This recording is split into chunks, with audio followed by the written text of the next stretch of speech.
But I think the bigger thing that all of us can do is kind of emotionally beat ourselves up. Yeah. And get into like feeling bad about the mistake versus learning from the mistake. Oh, yeah. Or starting to identify with a mistake and being like, I'm just not a good gardener.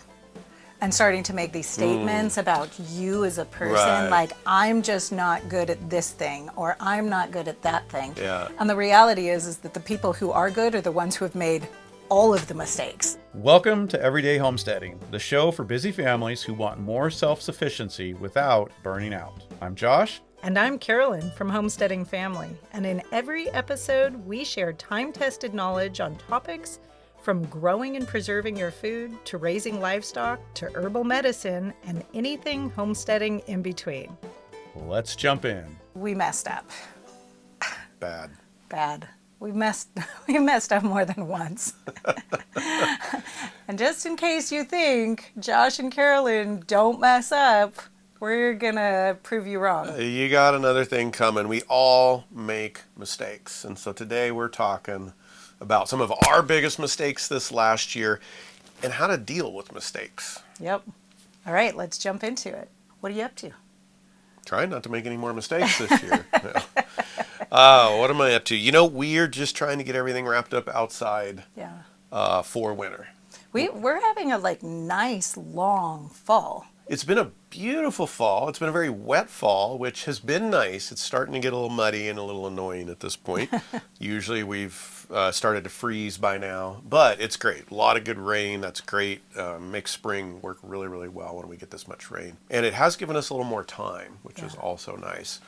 I'm trying to just approach things and roll with it because usually this gets to be a bit of angst in this moment right here and trying to beat the snow and all the little pieces, and we're just rolling with it. And yeah, we're on the last stages. We just got the barn totally cleaned out, ready for the beef cows. They're going to come down in the next week. Sheep are out. When you say come down, they're up in the pasture. They're still out. Yeah, they're up on the far end of the property. We're actually doing some land reclamation with them. We're actually bale feeding and building soil. So kind of a whole nother story. Right. We're creating pasture with the cows in high impact and organic matter and all that. But so they've got to come down to the barn. As long as the snow doesn't get deep, we're fine. But Okay. Got to get them down before we get too much snow, bring the sheep in, just move into winter mode. So we're just kind of the last stages of taking those steps, getting the barn ready, some repairs here and there, making sure our fences are together for winter mode. A lot of times we're a little further along at this point of the year, but between hosting our daughter's wedding and building the cabin for them, helping with that,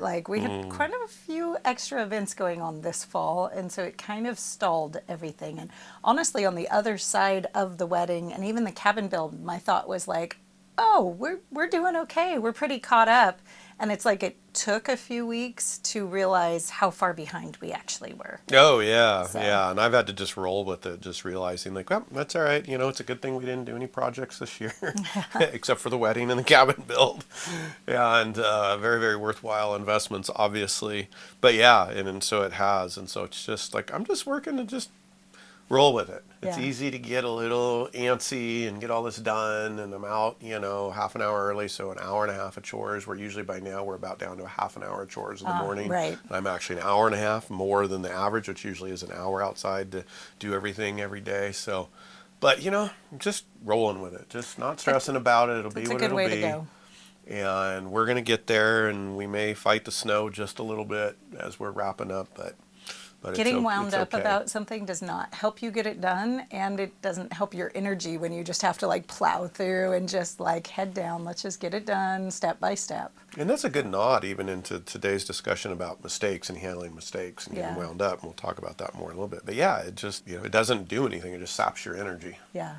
So just rolling with it, a little extra cup of coffee in the morning, out a little bit earlier, and we're getting it done and coming in, and I'm excited to be closing the season out. Yeah. How about you? What's going on? We're actually in the pantry. For those of you guys who are listening and not watching on video, we are in the pantry. And you would know it was very real if you were watching, because I'm watching all these fruit flies buzz around. And I'm thinking, oh dear, what got forgotten down here? What's out? Where is it? Talking about mistakes. But, I was chatting with a group of people in the membership that we have the other day. I was doing a live and I was talking about some very real things like mistakes and different pieces like sure. that. And people were like, their response surprised me because they're like, "Oh, you're more human than we thought you were." And I thought, "Oh my goodness, if you knew." Am I only 50% Yeah, human? right. And so, I thought it'd be really fun to dive into some of the mistakes, Yeah. including things like our pantry has fruit flies too, just like everybody else's. And the funny thing is there isn't fresh produce, or there's not supposed to be fresh produce I down. hope there's not So any I'm going in like, here. oh Like, dear, what's what's going on? gone wrong here that I Right. can't see? I think we feel pretty tucked in here. In as far as winter arriving, the focus has really shifted now to indoor stuff. Homeschooling is we're Full deep into force. homeschooling. Yep. Really excited about that, and everybody's making really great progress. Like we're jamming. We have so many other things that get onto the calendar as far as like the homestead year that when it comes time where we like don't have any of those things on the calendar, we double down on homeschool. So everybody's doing like 2 lessons of math, 2 lessons of language arts, and then science, social studies, all the other things around it, which is really cool because, in 2 weeks we're getting a month's worth of school done. And so you see a lot of progress really fast. So that's fun. But then this time of year, we also have other things that are going on. I'm really excited. I love sewing. I don't get a lot of time to sew. And my girls have all wanted to sew a lot. But I haven't even told you this, so this is news for you Hey, too. all right. So, I have been looking for somebody who can help work with all the girls in sewing, because something that I have learned is there are a few things that maybe mom should not try to teach to kids, and being that there's 6 girls and they all want to learn, trying to teach them all how to sew at the same time has been really overwhelming for me and really frustrating. And it's not been like something that's easy for me to do week after week because it's such an overwhelming experience. Well, and something you want to make enjoyable for Yeah. them besides learning. And I want it to be enjoyable for them. I want it to be enjoyable for me, like the whole thing to Yeah. be just a good relational experience. And so I thought, maybe I should just hire somebody who can help them just get going, and then I can be there to like sew alongside of each one of them and support them in the projects they already have going. And so I actually just found somebody. Wow. And a wonderful mom who loves sewing and is really excited to maybe come help everybody learn how to sew a little bit. Wow. So anyways, we try to put those types of projects into this time of Yeah, year oh, yeah. because as soon as the garden season's on, or as soon as the weather's nice, everybody wants to be outside. Yeah. We all want to go get in that sunshine. So Yeah. this time of year, though, there is no sun. So it's a good time to get into that. Yeah. So yeah, just kind of Good working on stuff. those types of things. The other thing I'm working on in the background that I'm super excited about is the brand new training that I'm releasing inside the membership in January, and it's all about household management. And this is something Cool. that people have been asking over and over again for, and I've always been a little hesitant about it. So I finally was just like, okay, I really want to help people do this because I know that people are feeling more and more overwhelmed. And so this is something that I was like, this is good. Is this new class? Because I feel like you've done some things So on there, I but do is have. this actually a full new? This is like a household management system that I'm teaching. Wow, right. But it's to help you manage your household and your homestead, and how to, instead of being dependent on a schedule, at 9 o'clock we need to be doing this, 10 o'clock we need to be doing that. I don't know about you guys, but living that way makes me feel stressed. It makes me feel like I'm a failure. Like morning 1, 9 o'clock, I'm probably behind somewhere because we want to have people-centered households. And so if you take that moment to cuddle with the toddler who needs an extra cuddle from mom, all of a sudden you're behind on your schedule. I do not like living that way. And so what I found is instead of a schedule, I like to run the household on what I'm calling a rhythm, where it's like we have patterns to the day. We know what happens each day, but we're not beholden to this solid schedule. So I'm really diving into being able to teach that inside the membership. So I'm having a lot of fun just That's cool. really breaking that out and really working with how to make it super flexible. So whether you have kids in the house or you have no kids in the house, or you have an apartment that's your homestead, you know, your kitchen homesteading, which is a very real thing, or you have 40 acres and beef cows, you know, how do you make that happen and how do you make it work? So Yeah. I'm just excited about getting to share this with people because I think it's going to really help a lot of people feel like they have a lot of peace in their homes while still being able to be productive. Yeah. So Very cool. People Yeah. are going to enjoy that. Yeah. You were. it's fun for me. We've got good rhythms going on here, so. Yeah. Yeah. So those have been kind of the things that I've been up to. All right. Well, we want to take a moment to say thank you to our sponsor for the day. Yeah. That sponsor is ForJars. So thank you, ForJars. Thank you, ForJars. You know, when you get really busy with your canning or your preserving, it is really great to know that the supplies that you have on hand are solid and are not going to break. You know, I actually had a year where I was in the middle of a batch of canned good. I had more canning, like a batch was in the canner, more was ready to go into the canner when it came out, and my jar lifter broke on me in the middle of it and I didn't have a backup. You don't want that kind of thing happening when you're canning or when you're in the middle of any sort of preservation thing. So good quality tools is just something that you just can't beat. Well, and redundancy. That made me Yeah. think of like a whole nother episode is just talking Yeah. about redundancies. 'Cause Having things backups. do break sometimes. I too, And not that's just a bad one. thing. That's a bad position to I've be never had just one past that. But, you know, having good quality tools in the absolutely. first place is totally worth it. And that's where ForJars just kind of gets it. They really are building preserving tools for homesteaders. Yeah. So it's something you're going to want to check out if you preserve food at all. Cool. Yeah. And if you go check out their website right now and use the code Homesteading Family 10, it's kind of long, but it works. Homesteading Family 10, no spaces. You'll save 10% on your order. So thank you, ForJars, for providing that to our subscribers and just helping make this episode possible today. Hey, there you go. Yeah. And hey, you guys know that you can always reach out to us, give us feedback. We love hearing from you, whether you're watching on YouTube and you want to just drop it in the comments below, or you want to tag us on Instagram, or email us at joshandcarolyn@homesteadingfamily.com. We love getting to hear from you guys. But I actually have a question to ask of you guys. Like, we're going to tell our mistakes here that we made this year. I would love to hear your mistakes. Like, what do you say that you had an oops moment sometime this year? So share it with us. And, you know, what you take away from it. Like, what did you learn? What are you going to do different? What was your takeaway from it? 'Cause Yeah. it's always good to get to encourage each other.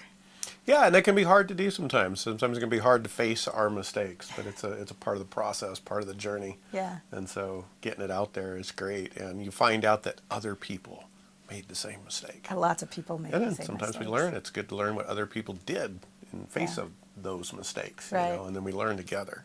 Yeah. Yeah. That's Cool. good. All right. Well, I'm going to give it to you first. Oh, I get the first You get the mistake. spotlight. I'm going to give it to you first, and then I'll see where I go.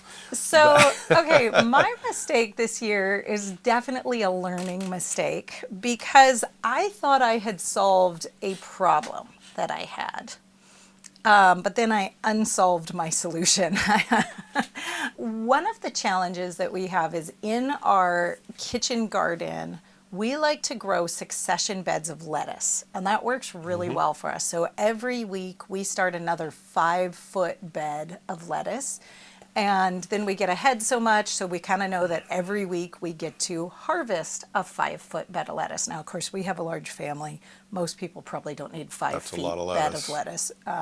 That's about 18 inches wide. No, 30 inches wide. 30, that's a 30-inch wide bed right down there. So yeah, so that's a lot of lettuce, but we really like our salads. So we go through it. I've been pushing to get more and more into our own seed saving for some of these things that we're just growing huge amounts of, because that much lettuce seed actually ends up costing us, I mean, okay, seed is always cheaper than if you were to go buy the produce, Sure, right? So it's still a money saver to buy all the lettuce or to grow all the lettuce over buying it. Of course, yeah. But, we can spend $50 to $75 on seed in a year just for lettuce seed. And lettuce is one of the easiest things to save seed from. So I got to thinking like, oh, this is ridiculous. Why are we doing this? We just need to harvest our own seed. One of the problems that I have, though, is that the way our succession beds work, if I were to grow the seed out in the succession bed, it just, those plants get really big before they bolt, and then you're trying to work around them, and then the next succession comes through and we're in that same bed and we're like planting half rows around this big plant. And so you actually came up with this brilliant idea is why don't you just plant your lettuce that's just for seed off to the side in another location. I was like, oh, well, that was an easy solution. I didn't think of that. And so I did that. I created this great seed bed. But the first thing that happened in the spring, and that the seed bed worked really well. To follow up that, every time we planted a different type of lettuce, we would just put another little row in the seed bed and we let it do its thing off to the side. But the first thing that happened in the spring is all of these great volunteer lettuce heads came up in my succession rows. And I liked them so much. They looked like so healthy. And here the seed had survived over the winter. Oh yeah, volunteer. It was the earliest up in the spring. And I'm like, I want those seeds. And so here I have this beautiful seed bed off to the side. And yet I kind of wanted those seeds right there. And I had this little voice in my head saying, it's really going to screw up your program. Like you really shouldn't, because there was quite a few of them. And I didn't listen to that little voice that was saying, try to transplant those over into your seed bed. And I thought, but so many of them are going to die. Lettuce doesn't transplant well at that point. I really want them. So I left them there. And I'll tell you what, it ended up taking over probably by the end of the season, like almost 50% of our beds, our succession beds. And what that means is by the end of the season, we weren't having 5 foot, beds. We were having like 2.5 foot beds of lettuce we could actually harvest from. And so it really reduced our ability to do fresh salad. And so earlier in the fall, I had to go start buying lettuce from the store. Usually we can get like there's still lettuce out there now, but we had to eat it all. So there's little teeny sprouts that I can't do anything with. But if they had been there, we would still be eating out of the garden even this late. Yeah. And now this is a really good fall. So this would be the exception fall for it. That wouldn't be normal. Yeah, we're warmer than normal right now. But usually we'd be getting at least through like mid-November on our own. And I couldn't do that because I didn't listen to that voice. And my big takeaway is I feel like this has happened to me a lot is listening to myself. Listening to that like, this isn't going to work the way you want it to work. Yeah. And a lot of times I'm not fast to listen to that intuition. I'm kind of like, oh, no, that's silly, and I second guess myself. As I'm getting older, I'm learning more and more that I'm actually right. Like that, in that instance, I'm actually right a lot. You need to trust yourself a little bit. I need to trust myself a little bit more. And so anyways, so next year, even though I'm going to have amazing volunteers pop up in my succession beds, they're either going to get transplanted, even if only half of the, if they're small enough, they'll work really well. Just transplant them over, yeah. But I waited a little too long before I thought about that. But next year, I'll be looking for them small, transplant them into the seed bed, and just go, this is a thing that I learn over and over again. Any plant that's not where you want it in the garden is a weed, even if it's a plant that's growing that you would want somewhere else. Yep. So, hold on to that. Idea for you. Okay, good. Take your seed bed, harvest the seed, but leave a little bit of the seed to fall into the ground. Oh, it fell. So that you still get that acclimation of that seed. So you're starting to kind of land race that seed, right? Starting because it's now coming up and you're getting that early. Got it. And you're starting getting that adaptation. The seed bed, let some of the lettuces come up there and turn into my seed lettuce. Yeah, you may still have to plant some, and you'll just have to gauge it and see in the spring. But then you're still getting what is a great idea, which is taking those seeds that are naturalizing and acclimating, and starting to harvest from them. Yeah, so that makes sense. You can maybe get the best of both worlds. I like it. That's a great idea. Yeah. Could get the best of both Yeah. worlds. I like it. All right. What Yeah, about you? That's a good one. Well, I've got a big one in mind, but you said something that I'm going to go to what's a little bit of a small one, but it plays off of what you were saying, and that is listening to yourself. Oh, okay. And this is a little thing, but I've worked with tools all of my life. So I'm very experienced with tools, power tools, all kinds of things, sharp objects, which is where I'm going to go here. And I was doing this exact thing. And it's just, I think some of you will relate to this. It's so easy to do, and it's so funny how we don't listen to ourselves. Yeah. And I was cutting something, and I'm trying to remember, it was just 2 weeks ago, and I was working on You something. were butchering.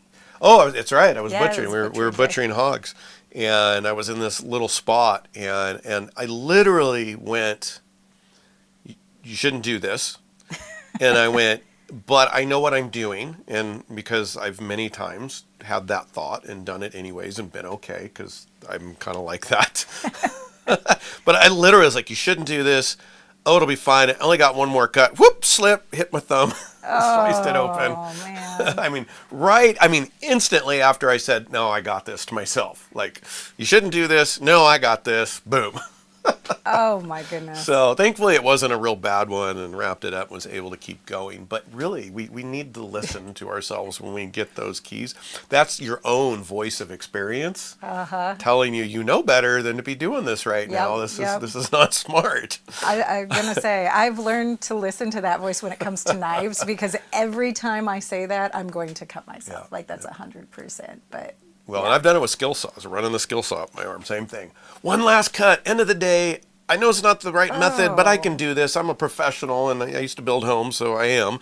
But that doesn't mean you're always smart, even when you're a professional or you've been doing something for 30 years. You still like, Right. why do we do that? I don't know. So anyways, that's one kind of mistake, and we'll talk about different mistakes in a minute. But and of course, honestly, we could sit here for a long time and talk about mistakes we've made. Absolutely. I know it's I had a whole easy. list of them. You guys don't see inside and all the things that go on. But for me, it's kind of a long running mistake that's now accumulated to a point where it's actually going to cause some financial harm next year. And this is with our beef cows. Yeah. So we've got some beef cows.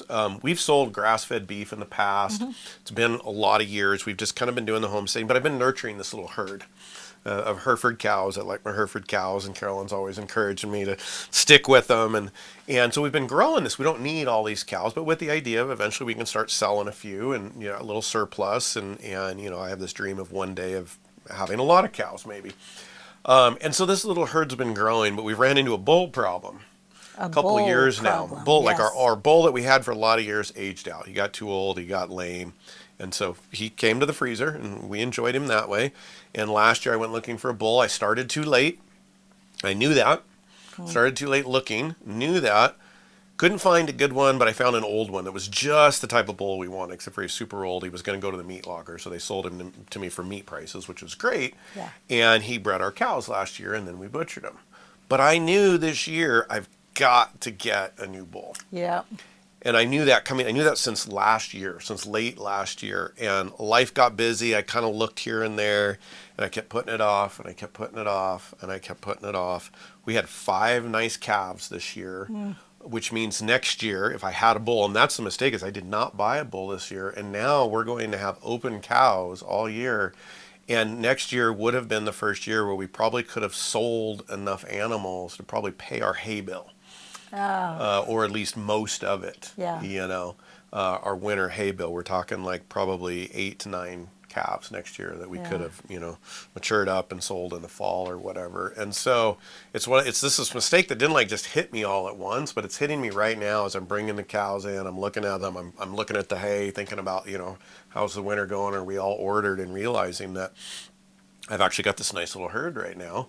And they're actually now producing. We got 5 calves this year, but we had 2 young heifers, 2 or 3 heifers that would have bred This year, yeah. It should have been bred this year that didn't get bred. And so it's kind of, again, it's a slower motion, but it's bigger, and I know better. The cows are up in another area where we're developing pasture, and other people have been managing, which has been another mistake. I've kind of, because other people have been managing, and they've been doing a good job, I've kind of just taken my eyes off of it, which is, enabled me to not like, if you're there, it's like having the garden, right? We talk about in permaculture, have your garden outside your window, because when you're engaged with it, you see the things that are going on, and then you deal with them because they're there in front of you all the time. Well, the cows are, and the cows are in their right place, because they're actually improving some land, but because, I've got other people with kids helping doing chores and stuff, and I got busy and I haven't been going up there, I haven't faced that problem. And I think that's almost maybe one of the reasons I haven't gone up as much.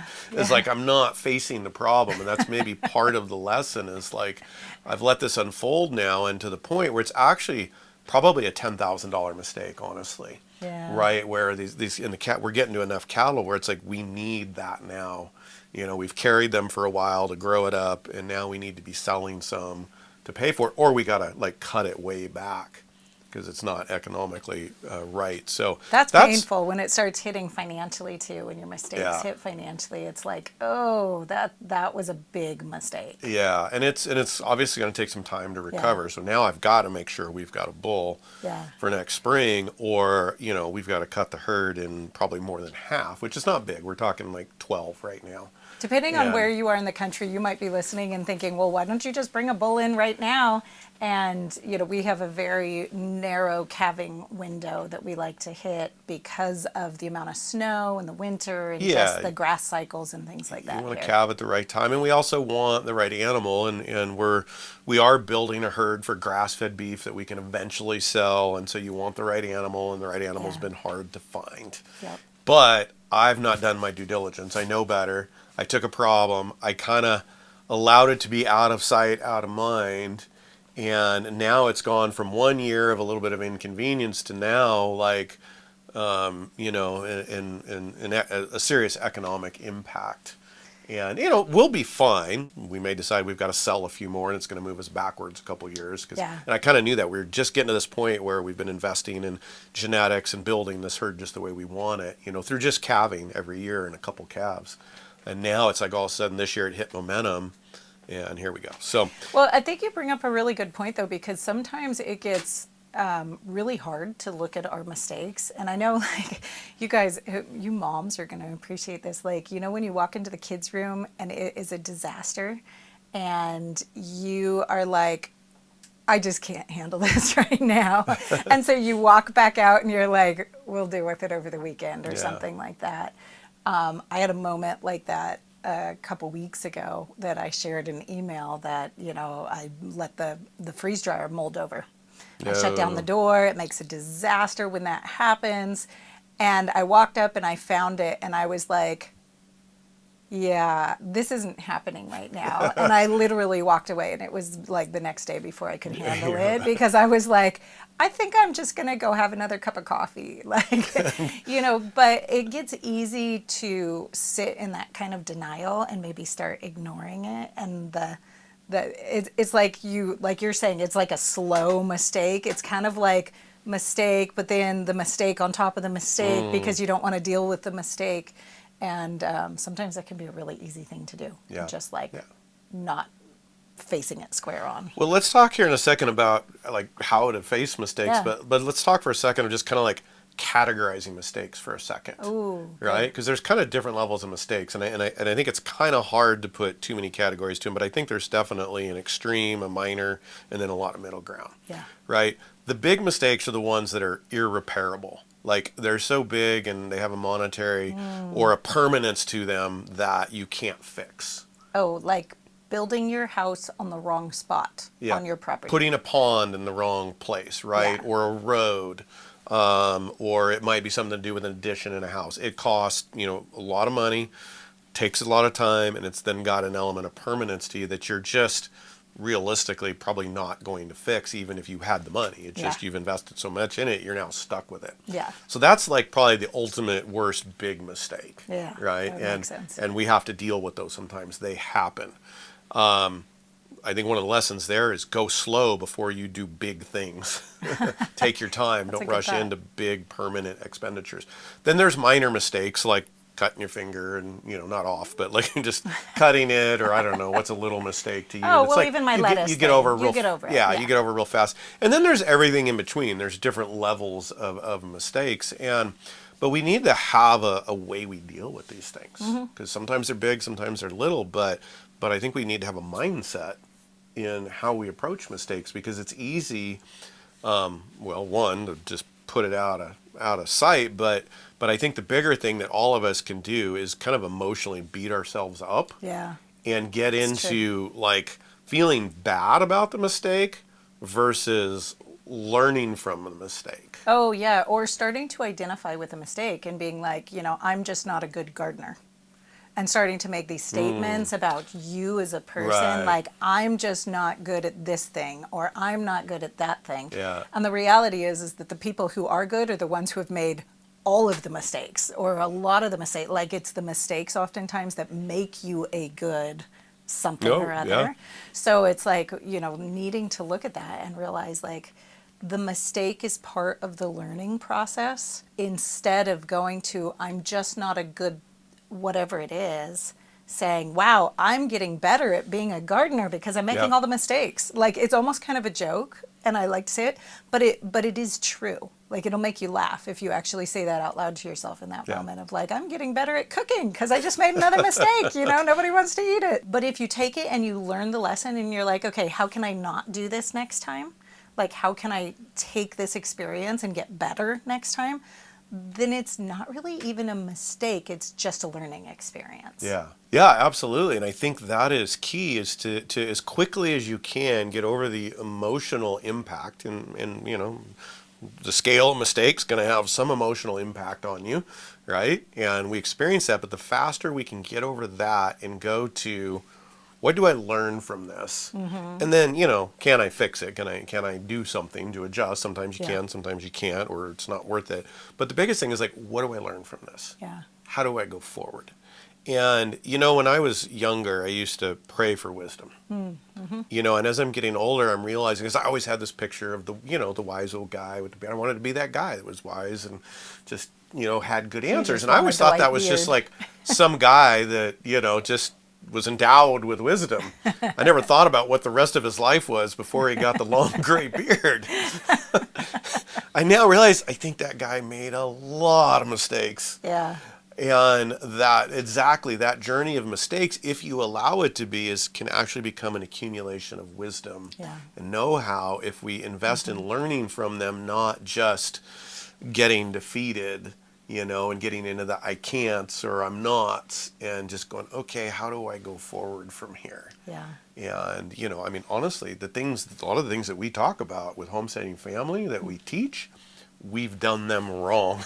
Oh. Before. That's why we're here going, please do it this way. If we stopped when we made a mistake, we wouldn't be doing anything.